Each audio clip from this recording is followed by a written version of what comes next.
নবীজি বলেন ওয়াক্কা উম্মাহু ওয়াদনা সাদিকাহু ওয়াকসাবাহু ওয়াযহারাতিল আসওয়াতু ফিল মাসাজিদ।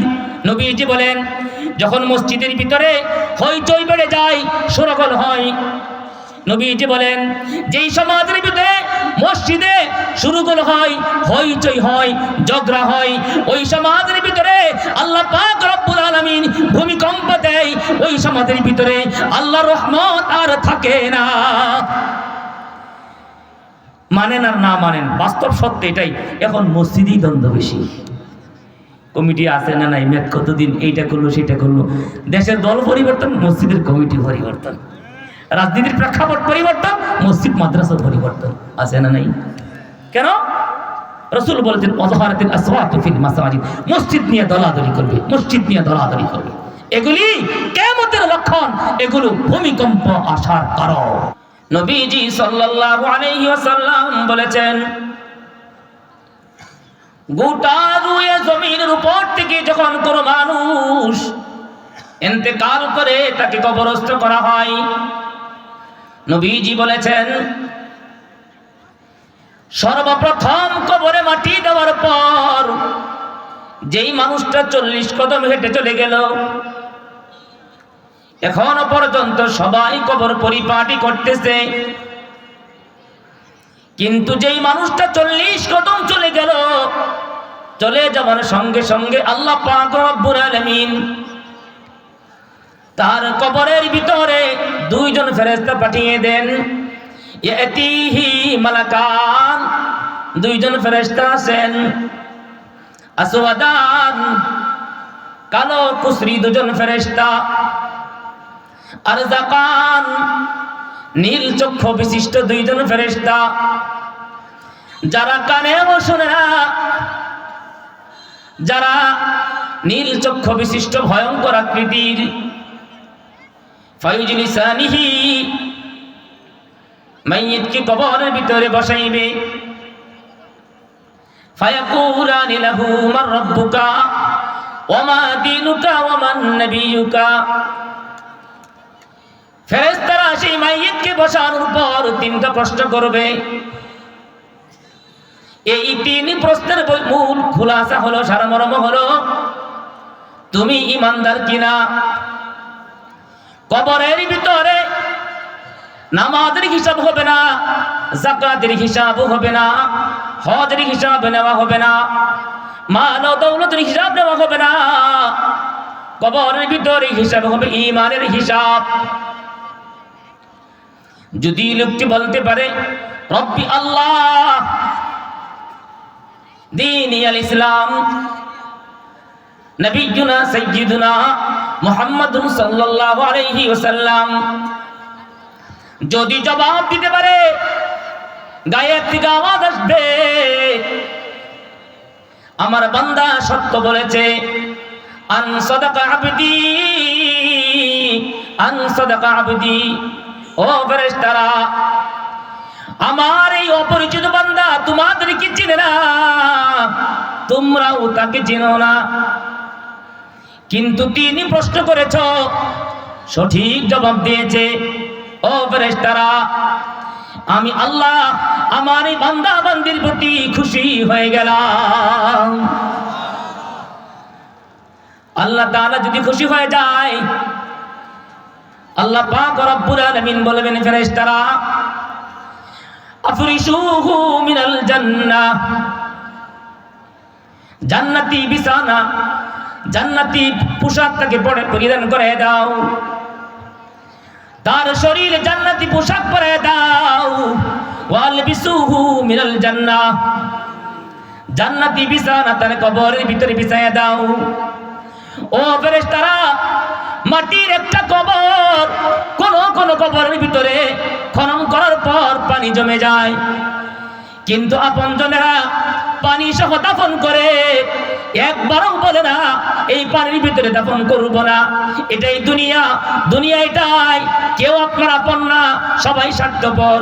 আমার কবর খনন করার পরেও যদি পানি উঠে যায়, আমার আপনজন বলবে না এই পানির কবরে শুয়াইব না, সবাই বলবে তাড়াতাড়ি দাফন করো, আর বিলম্ব করা যাবে না। আমার কথা বুঝতেছেন? আল্লাহ বলবেন জান্নাতি পোশাক পরায় দাও। আফরিশুহু মিনাল জান্নাহ, জান্নাতি বিছানা বিছায় দাও। ওয়া আলবিসুহু মিনাল জান্নাহ, মাত্র 3 টুকরা বেদামি সাদা কাপড় নিয়ে আসছে, 5 টুকরা কাপড় নিয়ে মা বোনেরা কবরে যায়। আল্লাহ পাক রব্বুল আলামিন বলবেন না না না, আমি যেহেতু সন্তুষ্ট আমার বান্দা বান্দির জন্য জান্নাত থেকে বিছানা পাঠাই দিলাম, জান্নাতি কাপড় পাঠাই দিলাম, এক মুহূর্ত বিলম্ব করবা না, আমার বান্দা বান্দির গায়ে জান্নাতি পোশাক তোমরা পরাইয়া দাও। মাত্র কয়েক ফুট কবর, গরম। আল্লাহ পাক রব্বুল আলামিন বলবেন এই কবরের ভিতরে যেন তার কষ্ট না লাগে, গরমে অতিরিক্ত ঠান্ডায় যেন জমেও না যায়। জান্নাত থেকে তার কবর পর্যন্ত এয়ার কন্ডিশনের লাইন ক্লিয়ার করে দাও। সুবহানাল্লাহ।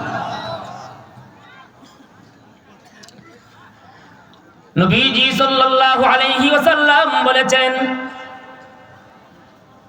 আল্লাহ পাক রব্বুল আলামিন ফেরেশতাদেরকে বলবেন, ফেরেশতারা জান্নাত থেকে কবর পর্যন্ত জান্নাতি এয়ার কন্ডিশনের লাইন ক্লিয়ার করে দাও। আমাদের বাসার ভিতরে একটা এসি হলেই হয়ে যায়, 2টা 3টা এসি হলেই মসজিদ কমপ্লিট। আল্লাহ পাক রব্বুল আলামিন বলেন, ফেরেশতারা যেহেতু ঈমানের কমপক্ষে 77টা শাখা, ঈমানের শাখা কয়টি? ঈমানের শাখা কয়টি? নবীজি সাল্লাল্লাহু আলাইহি সাল্লাম বলেন যেহেতু ঈমানের শাখা 77টি, এই জন্য আল্লাহ পাক রব্বুল আলামিন বলবেন, ও ফেরেশতারা জান্নাত থেকে কবর পর্যন্ত 1 2টি 3টি 4টি 5টি নয়, 77টা এয়ার কন্ডিশনের লাইন আমার বান্দার কবর পর্যন্ত তোমরা পৌঁছে দাও। ওই কবরের ভিতরে এত সুখ শান্তি তখনই সম্ভব যদি জবাব দেওয়া যায়। কি বলেন? আমরা তো সবাই কবরের ভিতরে সুখ শান্তি চাই। কি বলেন? কবরের ভিতরে সুখ শান্তি চাই না এমন মানুষ পৃথিবীতে কেউ নাই। মুসলমান তো নাই, অমুসলিমরাও চায় কবরে তারা স্বর্গে থাকুক। হিন্দুরা বলে স্বর্গ আর নরক, কিন্তু বুঝে থাকলে বলুন তো, আমি কি চাইলেই আমার কবর কি ভালো হবে, নাকি চাওয়ার সাথে সাথে কিছু নীতিমালাও মানতে হবে? বলেন। কবরের ভিতরে সহজ 3 প্রশ্নের সঠিক উত্তর দেওয়া সবার জন্য সম্ভব নয়। একটা এক্সাম্পল পেশ করি, তাহলে বুঝবেন কেন সম্ভব নয়। অনেক মানুষ হাঁটতে গিয়ে হুচট খায়, পিছলা খেয়ে পড়ে যায়। মানুষ যখন হুচট খেয়ে পড়ে যায় তখন কি বলে?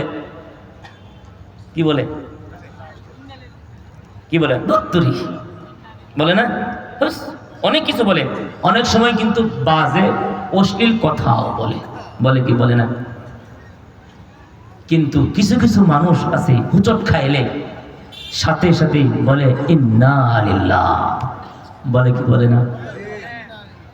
আর হাদিসের ভাষা, যে কোনো বিপদ আপদে কাটাও যদি ঢুকে যায় তারপরেও কি বলতে হবে? ইন্না লিল্লাহ। আচ্ছা বলুন তো, ইন্না লিল্লাহ এটা কি মুখস্থ করার জন্য কোনো স্কুলে যেতে হয়? ভার্সিটি যাওয়া লাগে? কেজিতে যাওয়া লাগে? মানুষের যে মৃত্যুর উপর এলান হয় এটুকু শুনতে শুনতেই তো মুখস্থ হয়ে গেছে। কিন্তু তারপরেও তো হুচট খাইলে, উষ্টা খাইলে সবার জবান দিয়া ইন্না লিল্লাহ আসে। কারণ ইন্না লিল্লাহ তাদের জবান দিয়াই আসে যারা আল্লাহর গোলামি করে।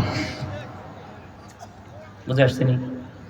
ঠিক তেমনি ভাবে কবরে তাদের দ্বারাই এই প্রশ্নের সঠিক জবাব দেওয়া সম্ভব যারা দুনিয়াতে আল্লাহর গোলামি করছে, কবরে যাওয়ার আগেই কবরের জন্য পূর্ণ প্রস্তুতি নিয়েছিল।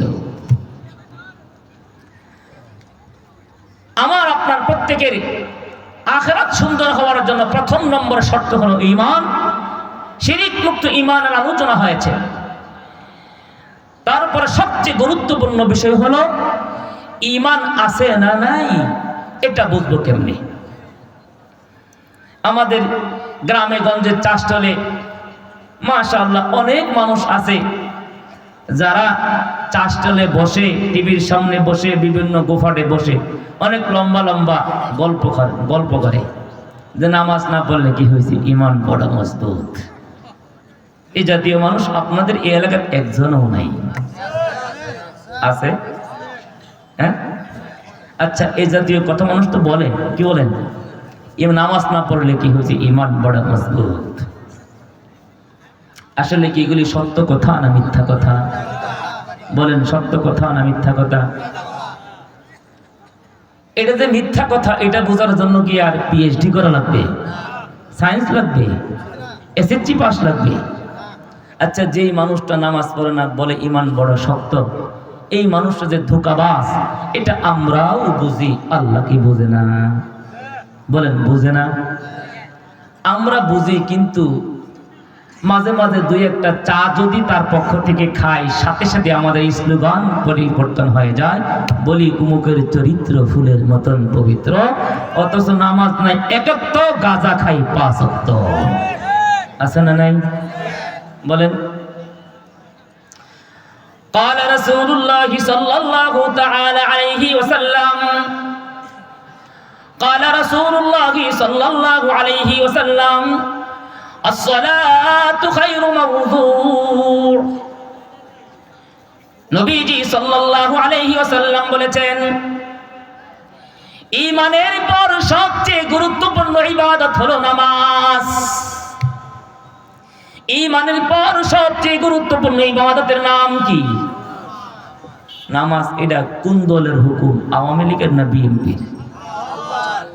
এই জোরে বলেন। নামাজ এটা কার বিধান? বলেন, কার বিধান? সত্য কথা বলবেন, বুকে হাত দিয়ে সত্য কথা বলবেন। এত ঠান্ডা শরবত হয়ে গেছে। মসজিদের ইমাম নিয়োগ দেওয়ার সময় আপনারা মসজিদের সভাপতি একাই ইমাম রাখে, নাকি 10-15 জন এলাকাবাসী মিলা শুক্রবার দিন আসার পরে ইমাম দেখে তারপরে রাখে? একা একজনে রাখে না সমাজের সবাই মিলে রাখে? কেমনে রাখে? শুক্রবার দিন জুমার নামাজ পড়াইতে আসেন অমুক হুজুর, আসার পরে সেই হুজুরের নামাজটা কেমনে পড়ালো ওনার ইন্টারভিউ নেই। ইন্টারভিউ নেই কারা? সূরা ফাতিহাও পড়তে পারে না যারা। ইন্টারভিউ নেই কারা? ওযুও জানে না যারা। এই জাতীয় কালচার আপনাদের সমাজে নেই? বিভিন্ন সমাজের কালচার আপনাদের সাথে শেয়ার করতেছি। আচ্ছা, বুঝে থাকলে বলুন তো, ইমাম নিবে মসজিদে, একটা মহল্লার ভিতরে কয় হাজার মানুষ থাকে? একটা সমাজে ধরেন 400-500 মানুষ, ঠিক না? ধরেন হাইস্ট 1000 ধরলাম, 1000। একটা সমাজের ভিতরে এক মসজিদ কেন্দ্রিক একটা সমাজের 1000 ফ্যামিলি ধরেন, এর চেয়ে বেশি সাধারণত নেই, এতটুকু তো নেই। আচ্ছা, ধরুন 1000 মানুষের জন্য একজন ইমাম নিয়োগ দিবেন। ইমাম কি পরতে পরতে চেক করেন কি করেন না? দেখো তো ইমাম ঠিক মতন ওযু ঠিক মতন আছে কিনা, ইমাম সাহেবের জুব্বা ঠিক আছে কিনা, পাগড়ি ঠিক আছে কিনা, মেসওয়াক ঠিক আছে কিনা, ইমাম তাহাজ্জুদ পড়ে কিনা, আওয়াবিন পড়ে কিনা, ইশরাক পড়ে কিনা, গাশত করে কিনা, চিল্লা লাগাইছে কিনা, তাবলিগে যায় কিনা, নেশাব লাগাইছে কিনা, বাবা মা পর্দা করে কিনা, বাবা কি করে, বাবা মার আর সিএস কি সাসারা আর কি করে, ইত্যাদি ইত্যাদি। ইমাম নিয়োগ দেওয়ার আগে এভাবে তার চুল চেরা বিশ্লেষণ করেন কি করেন না? এই বিশ্লেষণ করা আপনাদের জন্য অপরাধ নয়, এটা আপনাদের দায়িত্ববোধ, এটা আপনাদের সচেতনতার প্রমাণ, ঠিক না? 1000 মানুষের একটা সমাজের একটা ইমাম নিয়োগ দিবেন, তার জন্য এত যাচাই আর বাছাই করেন, এত ভাবে তাকে তালাশ করেন, কিন্তু আপনি আমি প্রত্যেকেই মিলে আমার 3 লক্ষ 4 লক্ষ মানুষের জন্য একজন নেতা নির্বাচন করব, সেখানে গিয়া নামাজ পর্যন্ত আমরা যাচাই বাছাই করি না। আমাদের চেয়ে বিবেকহীন, আমাদের চেয়ে চরম নিমক হারাম আর কোনো কিছু হতে পারে না। আমরা ধোঁকাবাজ, আমরাই বাটপার, আমরাই সবচেয়ে নিকৃষ্ট মানুষ। আমার ইমাম যদি নামাজি হয়, মুসল্লি নামাজি হবে। ইমাম যদি নামাজি হয়, সাধারণ মানুষ নামাজি হবে। আমার ইমাম যদি জুয়ার আসরে যায়, মুসল্লিরা তো জুয়ার ব্যবসা করবে। করবে কি করবে না? এই জন্য রাসূলুল্লাহ সাল্লাল্লাহু আলাইহি সাল্লাম ঈমান আছে না নাই এটা জানার জন্য একটা মাপকাঠি দিয়েছেন, মাপকাঠি। এই মাপকাঠিটা যদি বলা হতো কেবলমাত্র আলেমদের কাছে পাওয়া যায়, এই ইমানের মাপকাঠি দিয়া মাপবা, সকালে একবার মাপবা, বিকালে একবার মাপবা, দেখবা তোমার ইমান আছে না নাই। থার্মোমিটার দিয়ে জ্বর মাপি, শরীরের তাপমাত্রা মাপি, ডায়াবেটিস মাপি, কত কিছুই তো মাপি, ব্লাড মাপি। ইমান মাপার যন্ত্র আমাদের দরকার আছে না নাই? বলেন আছে না নাই? যদি বলা হতো ইমান মাপার যন্ত্রটা শুধু আলেমদের কাছে আছে, তাহলে সবার জন্য কঠিন হতো, ঠিক নেবে ঠিক? আলেমকে যে হাদিয়া দিত বেশি, তারটাই মাপত, মাপতে বলতো তোমার ইমান ঠিক। আবার কোনো আলেম যদি কেউ একটা চেয়ারের অফার দিত, একটা এমপিগিরির মন্ত্রিত্বের অফার দিত, তাহলে বলতো তোমার ইমান মানে কি তুমি একবারে ফার্স্ট ক্লাস জান্নাতি। আল্লাহ তাআলা সেই সুযোগ দেই নাই, শুধু আলেমকে, প্রত্যেকটা মুসলমানকে ইমান মাপার থার্মোমিটার দিয়েছেন। এটা আল্লাহর খাস রহমত, দয়া। এবার হাদিস থেকে শুনেন ইমামের থার্মোমিটার কি। قال رسول الله صلى الله عليه وسلم قال رسول الله صلى الله تعالى عليه وسلم إذا سرتك حسنتك وإذا أساءتك سيئتك فأنت مؤمن। নবীজি সাল্লাল্লাহু আলাইহি ওয়াসাল্লাম বলেছেন, যদি নেক কাজ করতে তোমার ভালো লাগে, ভালো কাজ করলে যদি তোমার আনন্দ লাগে, বুঝবা মুসলমান তোমার ঈমান এখনো পর্যন্ত ঠিক আছে। খারাপ কাজ করলে যদি তোমার খারাপ লাগে, খারাপ কাজ করলে তোমার ভিতরে পেরেশান সৃষ্টি হয়ে যাবে, তুমি দিশেহারা হয়ে যাইবা, তুমি খুব কিংকর্তব্য বিমূঢ় হয়ে যাইবা। কেন আমার দ্বারা একটা গুনাহ হইল? যদি তোমার জিন্দেগিতে এক ওয়াক্ত নামাজ ছুটে যায়, তুমি তো পাগল হয়ে যাইবা। কিন্তু বন্ধু, বছরের পর বছর নামাজ ছুটে যায়, তারপরেও তার খবর নাই। শুধু কেবলমাত্র শুক্রবার দিন সামাজিক নামাজে হাজির হয়, আবার মাঝে মাঝে মানুষ মারা গেলে নির্বাচনের জন্য, শুডাউনের জন্য, বিভিন্ন স্বার্থ হাসিলের জন্য জানাজা যায়, ওযু ছাড়া জানাজা পড়ে। এমন কালচার এ দেশে আছে না নাই? এবার বুঝে দেখলে বলুন তো, নবী যে বলেছেন, মুসলমান যদি তোমার নামাজ ঠিক না থাকে তোমার ঈমান নাই, যদি তোমার গুনাহ হয়, যদি তোমার হালাল খাবার না থাকে তোমার ঈমান নাই, যদি তোমার সুদ থাকে তোমার ঈমান নাই, যদি তোমার ঘুষ থাকে তোমার ঈমান নাই। তুমি নামাজ পড়ো না, কিন্তু যতই বলো নামাজ না পড়লে কি হবে, ঈমান বড় শক্ত।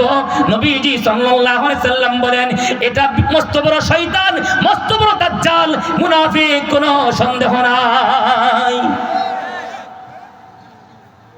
নামাজ ছাড়া একটা মানুষ তো মুসলমানই হতে পারে না। মিয়া, যার নামাজ নাই, তো রাসূলুল্লাহ সাল্লাল্লাহু আলাইহি সাল্লাম হাদিস শরীফে বলেছেন, যার নামাজ নাই ইসলামে তার কোনো অংশই নাই। যার নামাজ নাই ইসলামে তার কোনো অংশই নাই। আপনি 5 ওয়াক্ত নামাজি, আপনি কেমনে বিবেককে প্রশ্ন করেন? আপনি একবার আপনার বিবেককে প্রশ্ন করেন, আপনি 5 ওয়াক্ত নামাজি, আপনি কেমনে একজন বেনামাজিকে সাপোর্ট করেন? আপনার বিবেককে প্রশ্ন করেন। আল্লাহ তাআলা আপনার মতন জালিম দুনিয়াতে আরেকজন বানায় নাই। আপনি একজন নামাজি হইয়া কেমনে আপনি আরেকজন বেনামাজির পক্ষে সাফাই গাইতেছে? আমার কথা না আল্লাহর কথা? قال رسول الله صلى الله تعالى عليه وسلم من حافظ عليها كانت له نورا وبرهانا ونجاة يوم القيامة। নবীজি বলেছেন, যেই ব্যক্তি দুনিয়াতে 5 ওয়াক্ত নামাজ পড়বে সঠিক নিয়মে, সঠিক টাইমে, নবীজি সাল্লাল্লাহু আলাইহি সাল্লাম বলেন, কানাত লাহু নূরা, এটা তার জন্য হাসরের ময়দানের জন্য আলো হইবে। আম্মা জান আয়েশা সিদ্দিকা রাদিয়াল্লাহু তাআলা আনহা বলেন, ইয়া রাসূলুল্লাহ, হাসরের ময়দানে কেন আলোর প্রয়োজন হবে? নবীজি সাল্লাল্লাহু আলাইহি সাল্লাম বলেন, আয়েশা, এত কঠিন ঘুটঘুটি অন্ধকার হবে, একজন মানুষ তার নিজের শরীরটা পর্যন্ত দেখতে পারবে না।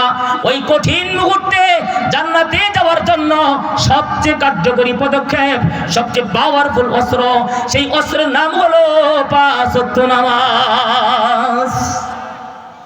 5 ওয়াক্ত নামাজ। কানাত লাহু নূরা, এটা তার জন্য নূর হবে, আলো হবে।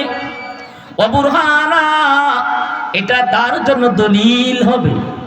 এটা তার জন্য কি? দলিল। আচ্ছা, আওয়ামী লীগ করছে, তাগর একটা প্রতীক আছে না? বিএমপি করে, তাগর একটা প্রতীক আছে না? জামাত করে, প্রতীক আছে না? জাতীয় পার্টি করে, প্রতীক আছে না? এক কথায় প্রত্যেকটা রাজনৈতিক দলের একটা করে দলিল আছে, মার্কা, লঘু আছে না নাই? বলেন। কিছুদিন আগে তো মার্কা কোনটা নিবে এটা নিয়েই তো মারামারি হয়েছে, হ্যাঁ, শেষ পর্যন্ত ফুটলো না। প্রত্যেকটা দলের একটা লঘু আছে। তার মানে আপনার গলায় যদি একটা লঘু ঝুলায় থাকে, ঝুলন্ত থাকে, তাহলে বুঝতে বাকি নাই আপনি সেই দলের একজন কর্মী, ঠিক না? নবীজি সাল্লাল্লাহু আলাইহি ওয়াসাল্লাম বলেছেন, মান হাফাযা আলাইহা কানাত লাহু নূরা ওয়া বুরহানা। নবীজি বলেন, যারা দুনিয়াতে 5 ওয়াক্ত নামাজ পড়বে, এই নামাজ তার জন্য দলিল, সে একজন পাক্কা মুসলমান। ওয়া নাজাতান ইয়াউমাল কিয়ামা, এই নামাজ তার জন্য কিয়ামতের ময়দানে মুক্তির উপায় হবে। যখন হাসরের মাঠ কায়েম হয়ে যাবে, সমস্ত মানুষ হাসরের ময়দানে দাঁড়িয়ে যাবে। হাসরের মাঠের মাঝখানে আদম আলাইহিস সালাতু ওয়াস সালাম দাঁড়িয়ে যাবেন। মসজিদের মিনারের সাথে, মিনারটা যেমন উঁচু হয়, ঠিক তেমনি ভাবে হাসরের ময়দানে সবার চেয়ে উঁচু লম্বা হবেন আদম আলাইহিস সালাতু ওয়াস সালাম।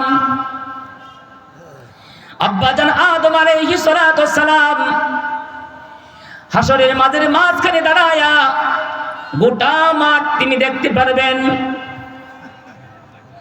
হঠাৎ করে আদম আলাইহিস সালাতু ওয়াস সালাম একটা ডাক দিবেন, আইনা ইবনি মুহাম্মদ, আইনা ইবনি মুহাম্মদ, আমার কলিজার টুকরা সন্তান, আখেরি পয়গম্বর মুহাম্মদ সাল্লাল্লাহু আলাইহি ওয়াসাল্লাম, আপনি কোথায়? আব্বাজান আদম যখন ডাক দিবেন, নবীজি সাল্লাল্লাহু আলাইহি ওয়াসাল্লাম বলেন, যেই দিক থেকে আব্বাজানের আওয়াজ ভেসে আসবে, আমি নবী সেই দিক দিয়া গলা কাটা মুরগির মতন দৌড় মারব। আমি আব্বাজানের কাছে গিয়ে হাজির হয়ে যাব। লাব্বাইক ইয়া আবি ইয়া সাইয়্যিদি, কেন ডাকছেন? আব্বাজান আদম আলাইহিস সালাতু ওয়াস সালাম নবীজি সাল্লাল্লাহু আলাইহি সাল্লামকে বলবেন, কলিজার টুকরা সন্তান মুহাম্মদ, আমি দেখতেছি জাহান্নামের ফেরেশতারা কয়েকজন মানুষকে ধরে ধরে জাহান্নামে নিয়ে যাইতেছে। ও মুহাম্মদ, আমি দেখতেছি, দেখেই চিনতে পারছি এটা পূর্বের কোন নবীর উম্মত না, এটা তুমি নবীর আখিরি জামানার আখিরি উম্মত। হযরত আদম আলাইহিস সালাতু ওয়াস সালামের বক্তব্য শোনার পরে নবীজি জিজ্ঞেস করবেন, ইলা আইনা, আব্বাজান যাচ্ছে কোন দিকে? আব্বাজান বলবেন, ওই তো জাহান্নামের দিকে যাচ্ছে।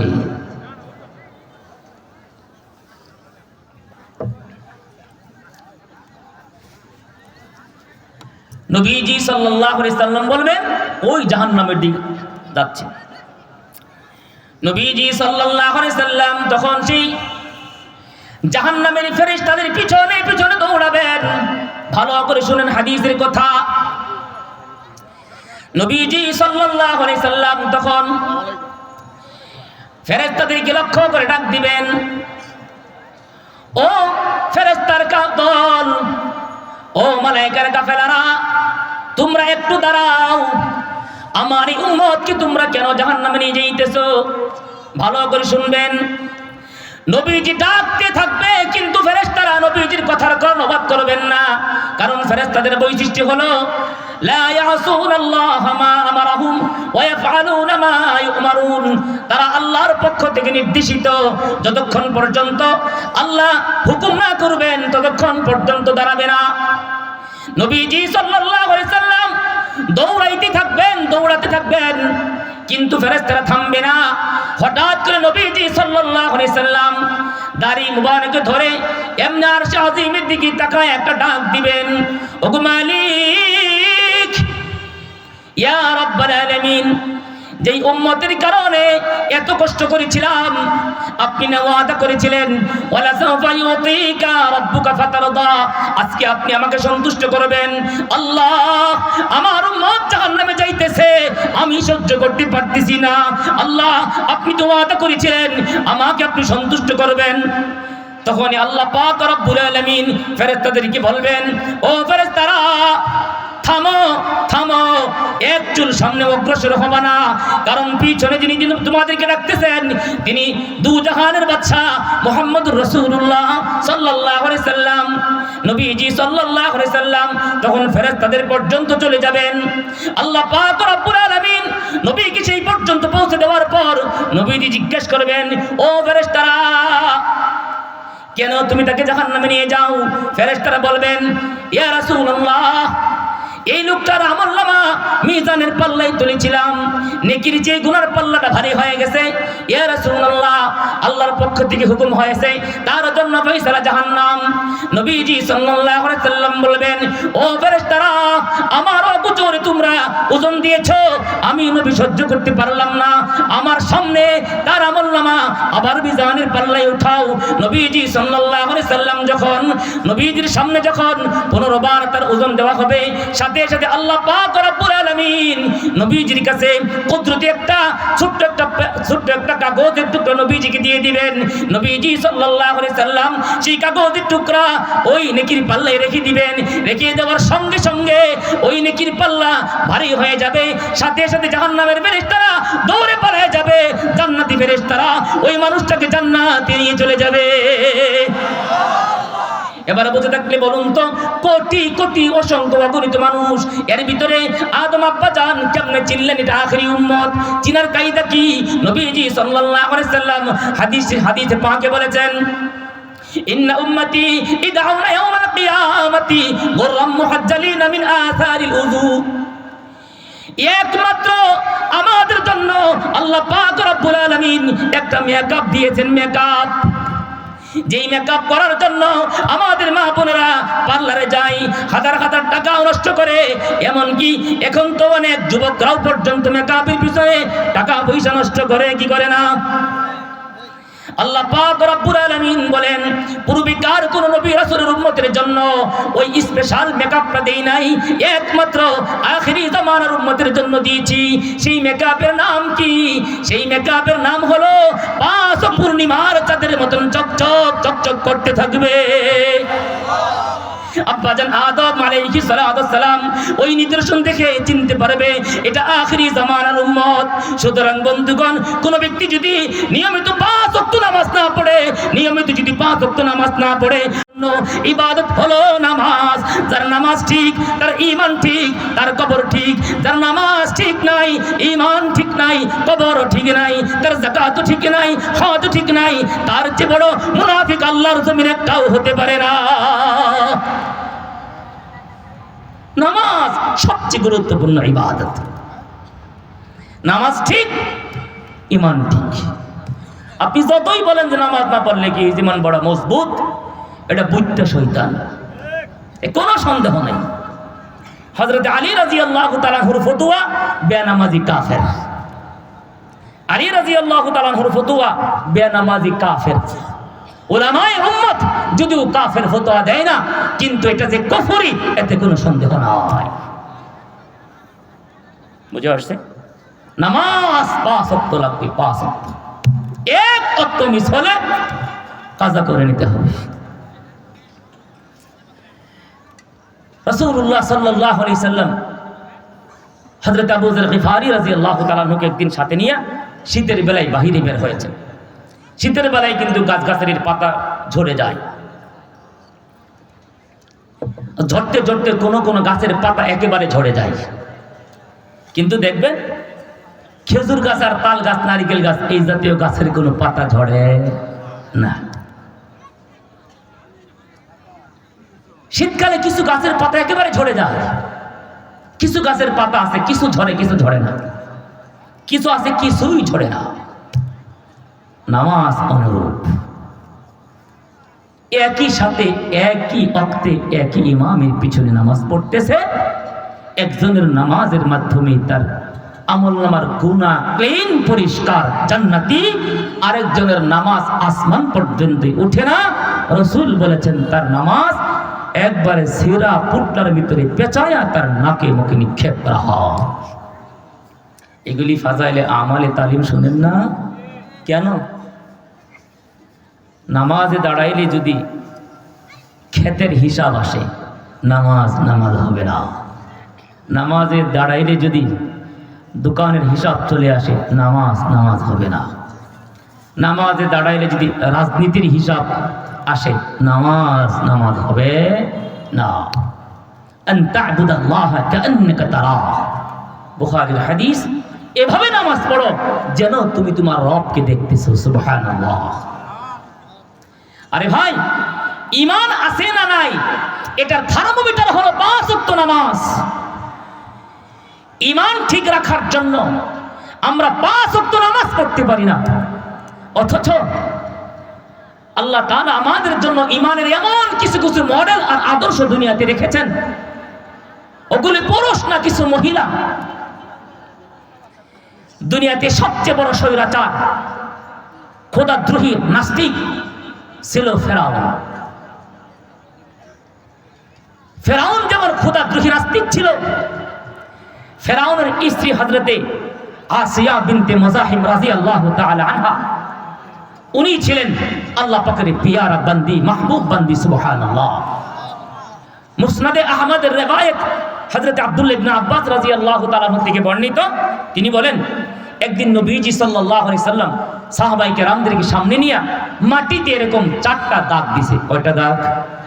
4টা দাগ দিছে মাটিতে।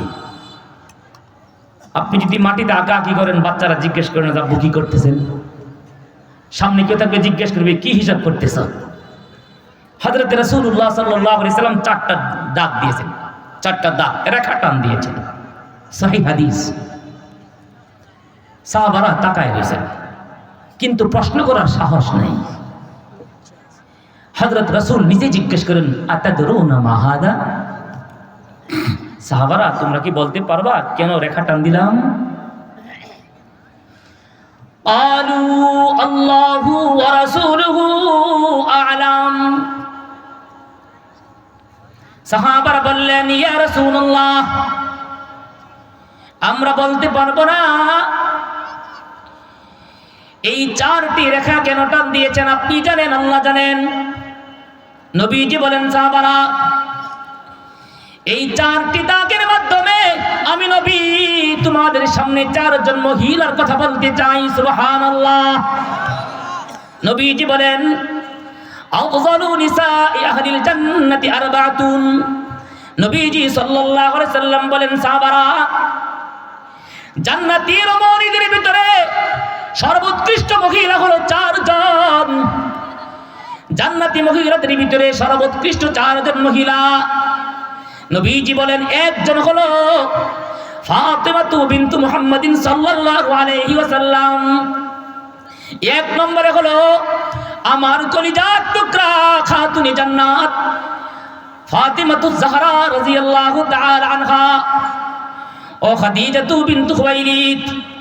2 নম্বরে হলো আমার জীবন সঙ্গিনী, আমার দুর্দিনের সঙ্গিনী যে খাদিজা রাদিয়াল্লাহু তাআলা আনহা সর্বপ্রথম আমার নবুয়তের স্বীকৃতি দিয়েছিলেন।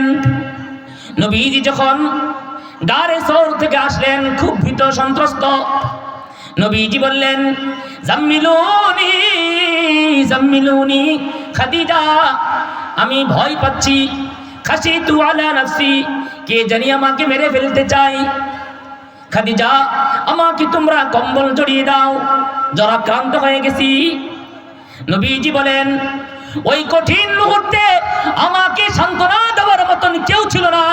আমার বাবা তো জন্মের আগেই চলে গেছে, আমার মাও ছিল না, আমার দাদাও ছিল না। আমাকে সান্ত্বনা দেওয়ার মতন আপন কোনো মানুষ ছিল না, আমাকে সাহস দিবে এমন কোনো মানুষ ছিল না।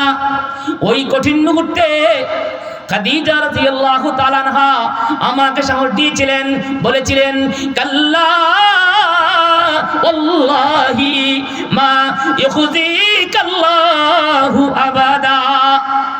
স্বামী আমার, আপনি ভয় পাইবেন না। আপনি মনে করতেছেন কে যেন আপনাকে মেরে ফেলতে চায়, না না, আপনি গারে সৌরে যে দৃশ্য দেখছেন স্বামী আমার, আমি খাদিজা সাক্ষী দিলাম, এটা দুনিয়ার কোনো মানুষ না, এটা দুনিয়ার কোনো মানুষ না।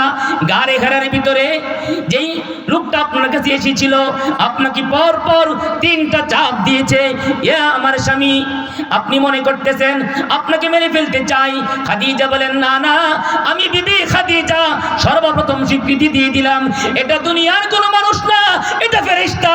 ফেরেশতার মাধ্যমে আমার আল্লাহ এই আখির জামানার নবী হিসেবে আল্লাহ পাক আজকেই আপনাকে কবুল আর মঞ্জুর করে নিয়েছেন। সুবহানাল্লাহ। প্রথম স্বীকৃতি দিয়েছেন খাদিজা, কেউ না, প্রথম ঘর থেকে স্বীকৃতি আসছে। নবীর 5টা বড় বড় গুণের আলোচনা করেছেন, সেই দিকে যাওয়ার সুযোগ নেই। নবীজি বলেন, জান্নাতি রমণীদের ভিতরে 4 জন সর্বশ্রেষ্ঠ মহিলা। 1 নম্বরে ফাতিমা বিনতে মুহাম্মদ, 2 নম্বর খাদিজা বিনতে খুয়াইলিদ, 3 নম্বরে হলো নবীজি সাল্লাল্লাহু আলাইহি সাল্লাম বলেন মারিয়াম বিনতু ইমরান, মারিয়াম রাদিয়াল্লাহু তাআলা আনহা, ঈসা আলাইহিস সালামের মা। 4 নম্বরে হলো আসিয়া বিনতে মুযাহিম, ইমরাতু ফিরাউন।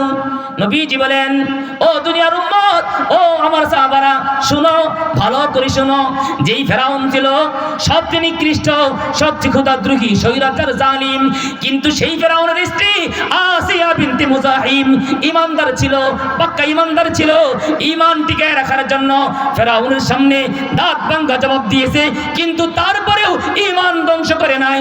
আল্লাহ পাক রব্বুল আলামিন পুরস্কার দিয়েছেন, এই আসিয়া জান্নাতের রমণীদের ভিতরে সর্বশ্রেষ্ঠ একজন মহিলা।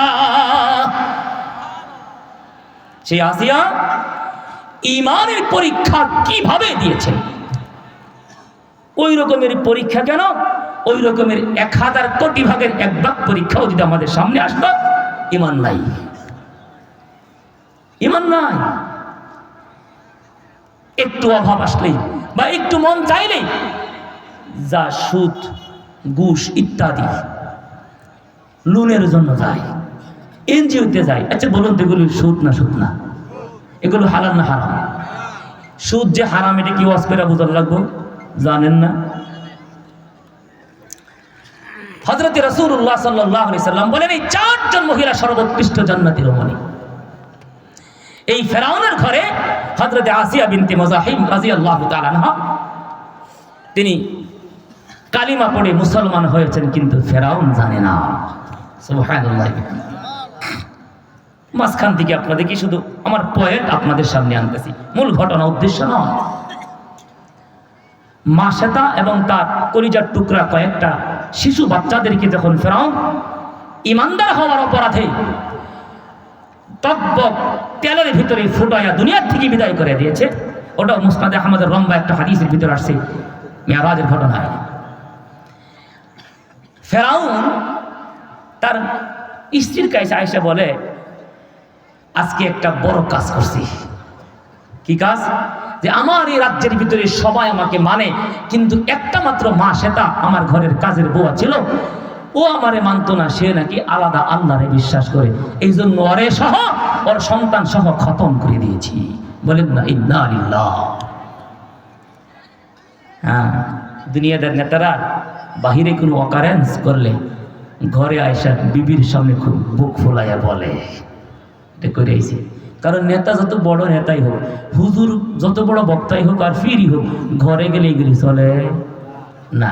তখন ঘরে একটু বাপ নেওয়ার জন্য কিছু বানায়াও কেউ কেউ বলে, কি বলে না বলেন।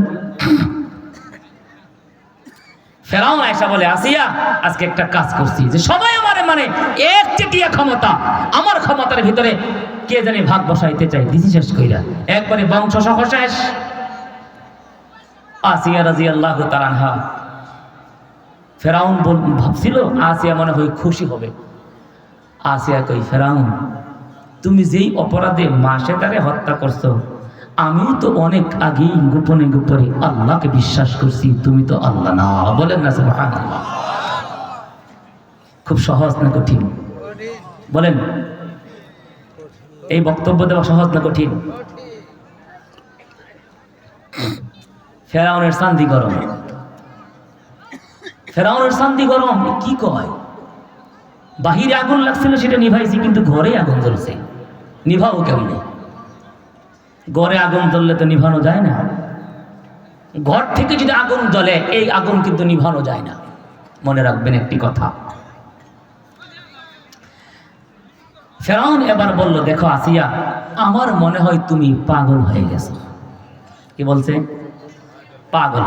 আসিয়া বলে, হ্যাঁ আমি পাগল, তবে আল্লাহর পাগল। সুবহানাল্লাহ। ফেরাউন জিজ্ঞেস করে, আলাকি রব্বুন গায়রি?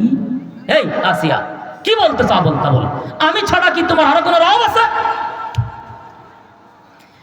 আসিয়া রাদিয়াল্লাহু তাআলা আনহা বলেন, রব্বি ওয়া রাব্বুক আল্লাহ, রব্বি ওয়া রাব্বুক আল্লাহ। ও ফেরাউন, শুধু আল্লাহ আমার রব না, আমি তোমার সামনে বলে দিলাম, যেই আল্লাহ আমার রব, সেই আল্লাহ তুমি ফেরাউনের রব, কোনো সন্দেহ নাই। ফেরাউনের চান্দি আরো গরম, টকবক করতেছে। ঘরের আগুন তো নিভানো দরকার, বাহিরে এটা যাওয়ার আগে ফেরাউন তার শ্বশুর শাশুড়িকে ডাকছে, আসেন আপনাদের মেয়েকে একটু বোঝান। ফেরাউনের শ্বশুর শাশুড়ি আসে, আসার পরে বলে, মা তুমি কিন্তু সাধারণ কোনো মেয়ে না, তুমি কিন্তু আমালেকা গোত্রের নেতা, আমালেকা গোত্রের খুদা ফেরাউনের স্ত্রী। বলেন না নাউযুবিল্লাহ।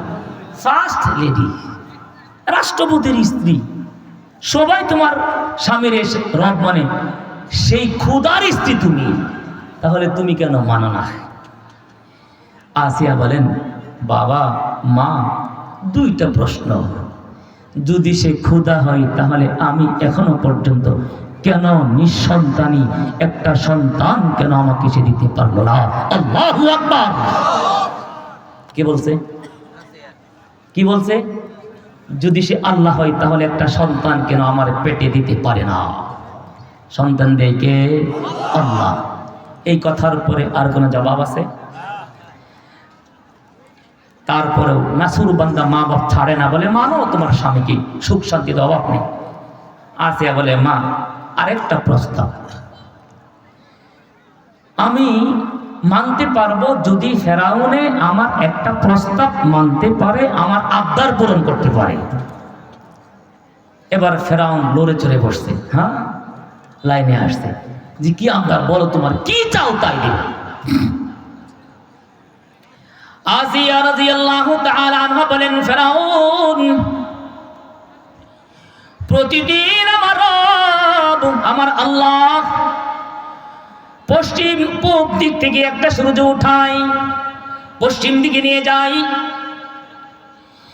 রাতের বেলায় আল্লাহ তাআলা অন্ধকার পৃথিবীটাকে মৃদু আলোকিত করার জন্য চাঁদের ব্যবস্থা করেছেন। আল্লাহ তাআলা আকাশটাকে চন্দ্র সূর্য তারকার মাধ্যমে সুন্দর করে সাজিয়েছেন। ফেরাউন তুমি কি জানো?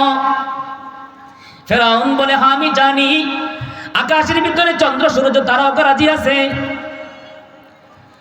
আসিয়া রাদিয়াল্লাহু তাআলা আনহা বলেন, ফেরাউন আকাশের চন্দ্র সূর্য তারকা রাজির মাধ্যমে যদি একটা মুকুট বানায়া আমার মাথায় দিতে পারো, যেই মুকুটের সামনে থাকবে আকাশের চাঁদ, পিছনে থাকবে সূর্য, চতুর্পার্শ্বে থাকবে আকাশের সমস্ত তারকারাজি। যদি দিতে পারো আমি বুঝবো তুমি আল্লাহ, যদি দিতে না পারো আমি বুঝবো তুমি ধোঁকাবাজ, তুমি দাজ্জাল, তুমি মিথ্যুক, তুমি আল্লাহ না, তুমি আল্লাহ না, তোমাকে মানতে পারবো না, হাজারবার জীবন দিব কিন্তু তোমার সামনে মাথা নত করতে পারবো না। কঠিন ঈমান, তাদের ঈমান ছিল। আর আমাদের ঈমান মাত্র 1 কাপ চা, আর কিচ্ছু লাগতো না। 1 কাপ চা আর একটা পান আর একটা সিগারেট, বাস খালাস। একটু সস্তা হয়ে গেছে, ঠিক না? শুনেন, বানানো ঘটনা বলতেছি না, সব হাদিসের রেফারেন্স দিয়ে কথা বলতেছি। এবার ফেরাউন বলে এইভাবে ঠিক হইতো না। ফেরাউন তার প্রধানমন্ত্রী উজিরে আজম হামানকে নগদ কল করছে, তাড়াতাড়ি সংসদের জরুরি মিটিং, সবাইকে নিয়ে বসছে। বসার পরে বলছে, আচ্ছা আমার স্ত্রী সম্পর্কে তোমাদের ধারণা কি? সবাই বলে, হ্যাঁ আপনার স্ত্রী সম্পর্কে ভালো ধারণা। একটা কথা মনে রাখবেন, নেতাদেরকে নষ্ট করে সামসারা। নেতাদেরকে নষ্ট করে কারা? সামসারা। কিছু সিটার বাটপার সামসা গিয়ে নেতা নষ্ট করে, না হলে নেতা এত নষ্ট নয়। ফেরাউন্ডে তেল দেওয়া শুরু করছে। কি বলেন আপনি? আমাদের আল্লাহ, আপনার স্ত্রী সম্পর্কে ধারণা ভালো। ফেরাউনে বলে, ধারণা ভালো, ঘরের ভিতরে আগুন জ্বলছে, শ্বশুর শাশুড়ি আনছে, কাম হইতেছে না, এখন কি করবা করো। হামানে বলে আল্লাহ, ফেরাউন্ডে কইতেছে আল্লাহ অনুমতি দেন না। দিলাম তো অনুমতি। হামানে বলে ঠিক আছে, আপনার স্ত্রী আসিয়াকে খোলা আকাশের নিচে মরুভূমিতে দাঁড় করায় রাখবো, বিভৎস করে দিব। একদিকে বালুর উত্তপ্ত গরম, আর উপর দিকে সূর্যের তাপ লাগবে, তখন সে অতিষ্ঠ হয়ে হয়তো আপনাকে মেনে নেবে। রাখে আল্লাহ, মারে কে? আসিয়া রাদিয়াল্লাহু তাআলা আনহার বিরুদ্ধে বিবস্ত্র করেছে, আসিয়াকে মরুভূমিতে দাঁড় করায় রাখবে। যেই কথা সেই কাজ। বিবস্ত্র করায়া খোলা আকাশের নিচে তপ্ত বালুর উপরে দাঁড় করে রাখছে। কষ্টের যন্ত্রণা সহ্য করতে পারবে না। আল্লাহ পাক রব্বুল আলামিন জিবরিলকে পাঠিয়ে দিয়েছেন। জিবরাইল, আমার আসিয়া ঈমানের পরীক্ষায় পড়ে গেছে, আমার আসিয়া ঈমান দিতে চাই না, জীবন দিতে চাই। এই ফেরাউন আমার আসিয়াকে কষ্ট দিতে চাই না। না ও জিবরাইল, তোমাকে পাখা দিলাম 600, যাও যাও তাড়াতাড়ি যাও, এই পাখা দিয়া আমার আসিয়াকে তোমরা ছায়া দিয়ে দাও। এই খোলা মরুভূমির ভিতরে আসিয়া দাঁড়ায় দাঁড়ায় হাসি, সুবহানাল্লাহ। ফেরাউনের চান্দি আরো গরম, এত মারতে চাই তারপরে মরে না, খালি হাসে। ঘটনাটা কি? এত জেল, এত জুলুম, এত নির্যাতন, এরপরে মৌলবীগর বাক কমে না, জবান কমে না, সাহস কমে না, কারণটা কি? এবার হামানের শাস্তির ধরন পরিবর্তন করছে। হামান গিয়ে বলছে, আল্লাহ এইভাবে কাজ হইতো না। বলে কি করতে হবে? এবারে মরুভূমিতে শোয়াইতে হবে। কি করতে হবে? শোয়াইতে হবে। শোয়ায়া হাতে পেরেক, এই হাতে পেরেক, পায়ে পেরেক, দু পায়ে পেরেক। আল্লাহ তাআলা সেটাও কোরআনের ভিতরে বর্ণনা করছেন। ওয়াফিরআউনা যিল আওতাদ আল্লাযীনা তাগাউ ফিল বিলাদ ফাআকথারু ফীহাল ফাসাদ। এখানে আল্লাহ পাক লম্বা আলোচনা করেছেন। আসিয়া রাদিয়াল্লাহু তাআলা নাকি শোয়ায়া দিয়েছে বিবস্ত্র অবস্থায়, হাতের ভিতরে পেরেক, এই হাতে পেরেক, পায়ে পেরেক, আকাশের দিকে এভাবে চিত হয়ে শুয়ে আছে। কি বিভৎস চিত্র, কি অমানবিক অপরাধ! কেন সে ঈমানদার। আসিয়া রাদিয়াল্লাহু তাআলা আনহা মৃত্যুর দ্বার প্রান্তে দাঁড়িয়েছেন, কিন্তু তারপরও মুস্কি মুস্কি হাসেন। এবার হামান বলতেছি ফেরাউনকে লক্ষ্য করে, শুধু শোয়ায় রাখলে হবে না, বড় একটা পাথর চাপা দিয়ে তাকে হত্যা করতে হবে, এভাবে তাকে শেষ করা যাবে না। আসিয়া রাদিয়াল্লাহু তাআলা আনহা মৃত্যুর দুয়ারে দাঁড়িয়েছেন, কিন্তু তারপরেও মুস্কি মুস্কি হাসতেছেন। সুবহানাল্লাহ। এই মুমূর্ষ অবস্থায় আল্লাহ পাক রব্বুল আলামিনকে একটা মুনাজাত করেছেন। ইয ক্বালাত রাব্বি ইবনি লি ইনদাকা বাইতান ফিল জান্নাহ ওয়া নাজ্জিনি মিন ফিরআউনা ওয়া আমালিহি ওয়া নাজ্জিনি মিনাল কওমিয যালিমিন। আসিয়া রাদিয়াল্লাহু তাআলা আনহা মুমূর্ষ অবস্থায় শাহাদাতের পূর্ব মুহূর্তে সবাই তাকে মারতে চায়। আসিয়া রাদিয়াল্লাহু তাআলা আনহা আল্লাহ পাকের কাছে একটা আবেদন করলেন, আল্লাহ আপনার প্রতি বিশ্বাস করার কারণে, ঈমানের কারণে ফেরাউন আমাকে তিলে তিলে শেষ করতেছে। আল্লাহ আপনার কাছে আমার একটা ফরিয়াদ, আপনি আপনার কাছাকাছি আমার জন্য জান্নাতে একটা ঘর বানায় দাও। কে মুনাজাত করছেন? আসিয়া।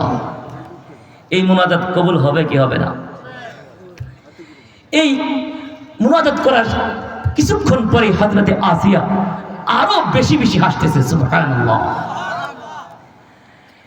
ফেরাউন এবার গিয়ে জিজ্ঞেস করে, স্ত্রী জীবনের শেষ সাক্ষাৎ, মানো আমাকে, তোমাকে ছেড়ে দিব, তোমাকে শাস্তি দিচ্ছে, আমারও ভালো লাগতেছে না, তুমি আসলে পাগল, নাহলে এই সময় কেউ হাসে।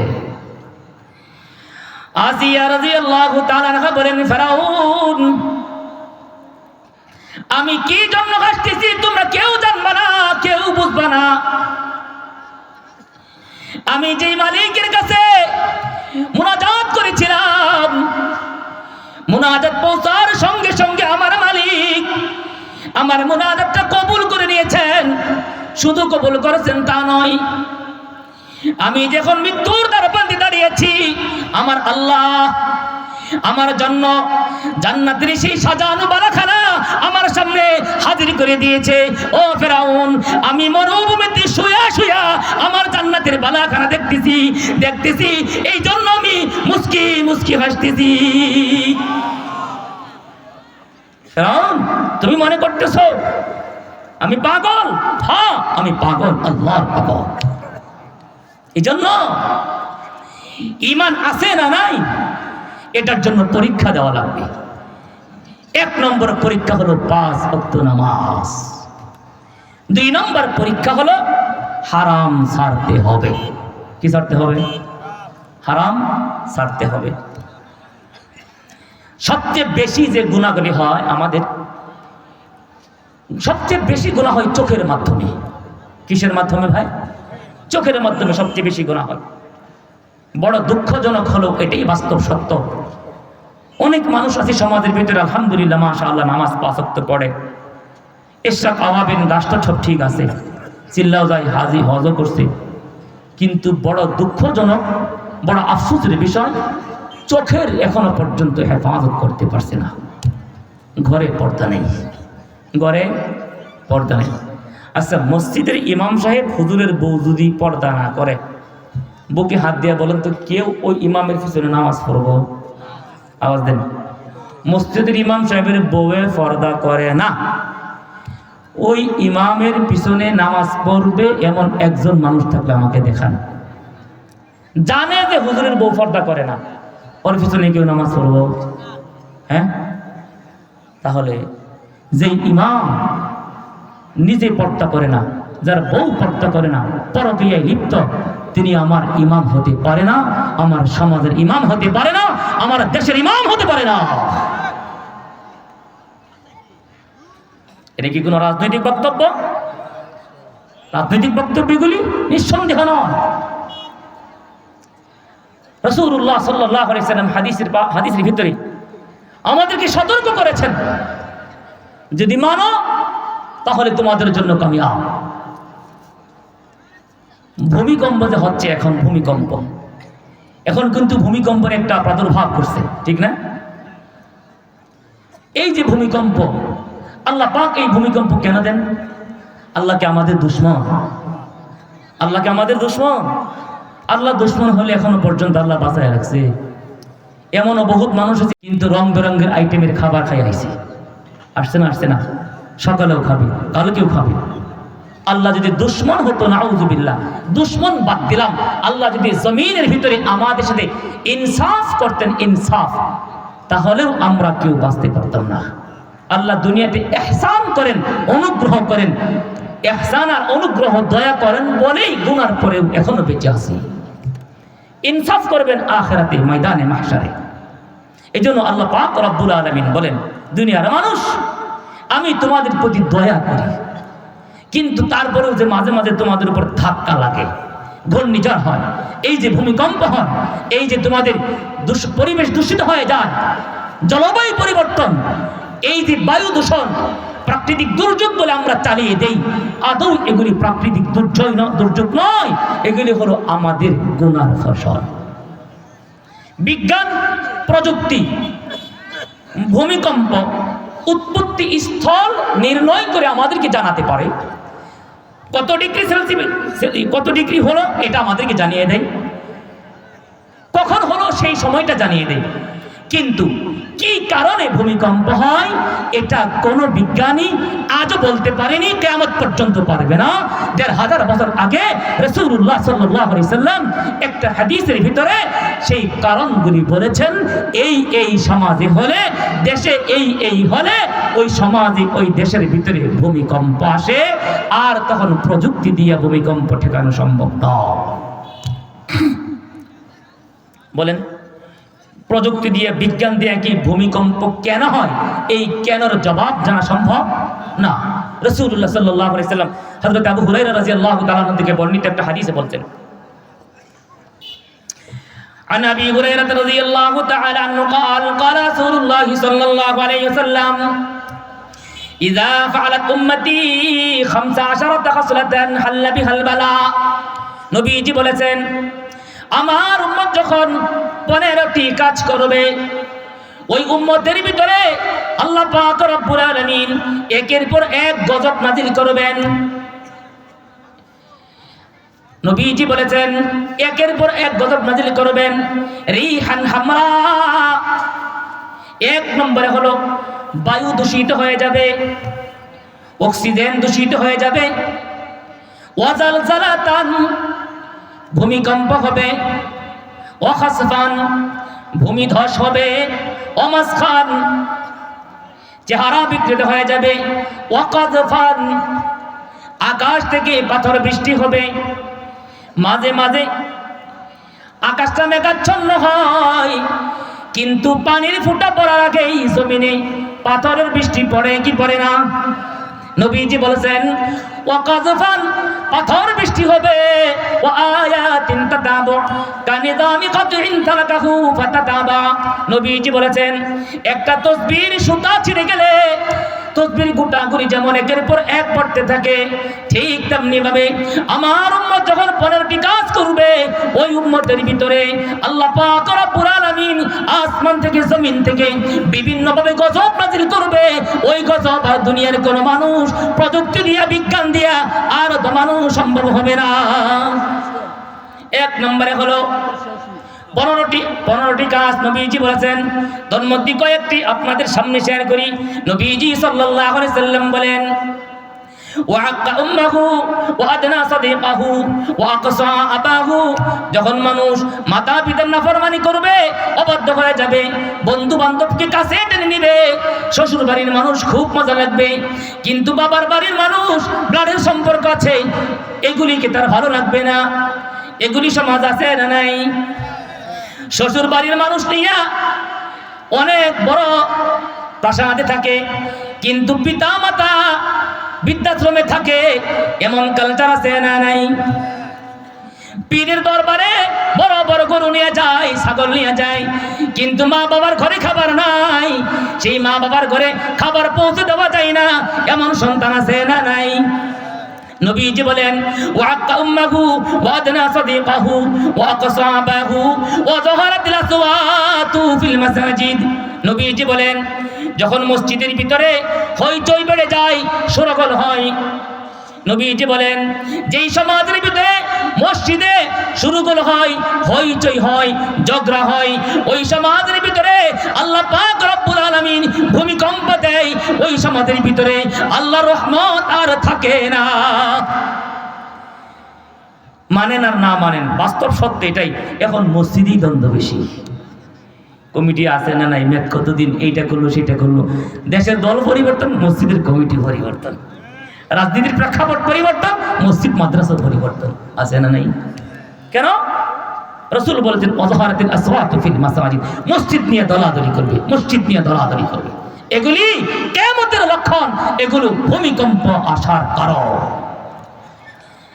আরো বাস্তব তিক্ত কথা শুনেন, নবীজি বলেছেন ওয়াসাদাল কবিলাতা ফাসিকুহুম, বড় তিক্ত কথা, এটাই সত্য, মানেন আর না মানেন। নবীজি বলেছেন ওয়াসাদাল কবিলাতা ফাসিকুহুম, যদি সমাজপতিরা ফাসিক হয়ে যায়, ফাসিক, দুরাচার, পাপী, জালিম, বেনামাজি, চরিত্রহীন মানুষ যদি সমাজপতি হয়ে যায়, মাতব্বর হয়ে যায়, তখন আল্লাহ পাক রব্বুল আলামিন ভূমিকম্প দেয়, রহমত বরকত থাকে না।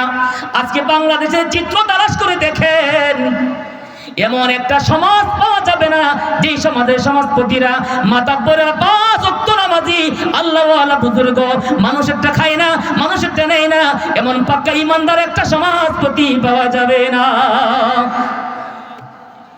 নবীজি বলেছেন ওয়াসাদাল কবিলাতা ফাসিকুহুম ওয়া কানা যাঈমাল কওমি আরযালহুম, নবী যারা অ্যাডভান্স হয়েছেন। মানুষ দুনিয়াতে বসবাস করতে হলে যেমন সামাজিক একটা বন্ধন দরকার, ঠিক তেমনি ভাবে জাতীয় একটা পরিমণ্ডল দরকার। নবীজি বলেন ওয়া কানা যাঈমাল কওমি আরযালহুম, কোন গোত্রের, কোন রাষ্ট্রের, কোন দেশের নিকৃষ্ট মানুষগুলি যখন জাতীয় নেতা হয়ে যায়, নবীজি বলেন যেই দেশের নিকৃষ্ট মানুষগুলি জাতীয় নেতা, ওই দেশের উপরে আল্লাহর রহমত থাকে না, ওই দেশের রহমত থাকে না, ওই দেশের উপরে আল্লাহর গজব নাজিল হয়, ভূমিকম্প হয়, ওই দেশের ভিতরে ভূমিধস হয়, ওই দেশের ভিতরে আল্লাহর বরকত আর থাকে না।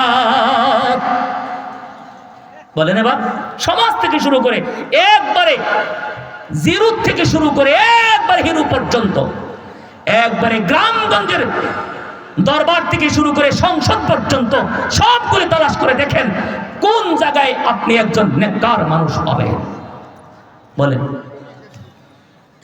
এই যে আমাদের সমাজ, আমাদের সমাজ ব্যবস্থা, আমাদের রাষ্ট্র ব্যবস্থা, এটা আমরাই তো গড়ে তুলি। আল্লাহ পাক আমাদেরকে সেই ক্ষমতা দেন, আমরাই পরিবর্তন করি। সুতরাং আমরা যদি আমাদের ভালো মানুষকে সমাজপতি বানাই, আমরা যদি আমাদের ভালো মানুষগুলিকে আগামীতে রাষ্ট্রপতি বানাই, আমাদের জাতীয় নেতা বানাই, জাতীয় নেতৃত্ব তাদের হাতে দেই, এই দেশ থাকবে শান্তির ভিতরে, এই দেশে কোনো গজব নাজির হবে না, এটা রাসূলুল্লাহর ভবিষ্যৎ। আর আমরা মৌসুমি হুজুর হয়ে যাই, মৌসুমি আল্লাহওয়ালা হয়ে যাই। হাদিস শরীফে রাসূল সেটাও বলেছেন বিসাল আবদু আবদুন ইয়াখদিলুদ দুনিয়া বিদ্দিন, বিসাল আবদু আবদুন ইয়াখদিলুদ দুনিয়া বিদ্দিন। যারা মৌসুমে মৌসুমে সময় পরিবর্তনে তাও পরিবর্তন হয়ে যায় স্বার্থের কারণে, নবীজি বলেন এরা যদিও মানুষের চোখে ধোঁকা দেয় কিন্তু আল্লাহ চোখে ধোঁকা দিতে পারবে না। নবীজি বলেন এরা মানুষ বলতে পারে নামাজ পড়ে না এক ওয়াক্ত, মানুষ বলে তার চরিত্র ফুলের মতন পবিত্র। আল্লাহ বলেন না না, এরা নামাজ পড়ে না, এরা সুদখোর, এরা ঘুষখোর, এদের চরিত্র ভালো না। তোমরা দুনিয়ার সবাই যদি সার্টিফিকেট দাও এই মানুষটা পবিত্র, আল্লাহ বলে না না, আমি সার্টিফিকেট দিলাম এটা নাপাক, এটা নাপাক, এটা আল্লাহর দলের মানুষ না, এটা শয়তানের দলের মানুষ। আমার কথা না আল্লাহর কথা। ঈমান সচ্চা করতে হলে 1 নাম্বার লাগবে নামাজ। দেখবেন নামাজ আছে না নাই। নির্দরে একটা কথা আপনাদের সামনে শেয়ার করে যাই, আমি কোনো রাজনীতি করিও না, কারণ আমার মতন ছোট্ট মানুষ রাজনীতি করি না। কোনো না কোনো দলকে আমি মন সমর্থন করি, সেটা আমার ভিন্ন ব্যাপার। কোন আলেমও যদি আপনাদের কাছে আসে সামনে নেতৃত্ব চাওয়ায়, নেতৃত্বের জন্য আপনাদের সহযোগিতা চায়, আলেমেও যদি আসে জিজ্ঞেস করবেন নামাজ ঠিক আছে কিনা, পারবেন ইনশাআল্লাহ।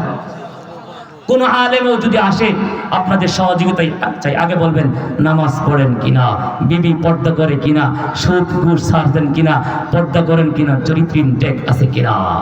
কারণ যেই মানুষটা আল্লাহর ফরজ বিধান নামাজকে লঙ্ঘন করে, এই নামাজকে যে ব্যক্তি 5 ওয়াক্ত সঠিক টাইমে আদায় করতে পারে না, ওই ব্যক্তি কোনোদিন মানুষের অধিকার আদায় করতে পারে না।